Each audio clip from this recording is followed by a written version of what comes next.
Chamber of কমার্সের নির্বাচন অনুষ্ঠান সম্পন্ন হয়েছে এবং সভাপতি হিসাবে হাসান আহমদ জাভেদকে নির্বাচিত ঘোষণা করছে। সিনিয়র সহসভাপতি জনাব আব্দুল মুকিদকে নির্বাচিত ঘোষণা করছে। সহসভাপতি হিসাবে দেলোয়ার হোসেনকে নির্বাচিত ঘোষণা করছে। দুইটা টিমে তিনজন অভিজ্ঞ মানুষ আছেন। মৌলভীবাজারবাসী ব্যবসায়ীদের সকল রকমের আশা পূরণের সর্বোচ্চ চেষ্টা করব। আপনাদের সহযোগিতা আমার খুবই প্রয়োজন।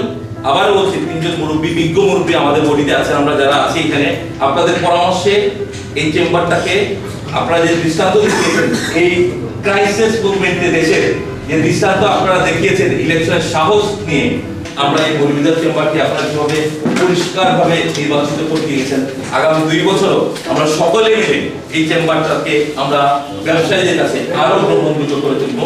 আর আমাকে এই চেয়ারের দায়িত্ব দেওয়ার কারণে যারা যারা সকলেই মিলে আমাকে সহযোগিতা করেছেন এবং এক কণ্ঠিকভাবে আমাকে সমর্থন করেছেন, আমাকে সারা জীবনের জন্য আপনারা ঋণী করেছেন, আমি কৃতজ্ঞ এবং কৃতজ্ঞ রইলাম আপনাদের কাছে। ইনশাআল্লাহ ব্যবসায়ীদের পক্ষে আমরা এই আপনাদের কাজ করব।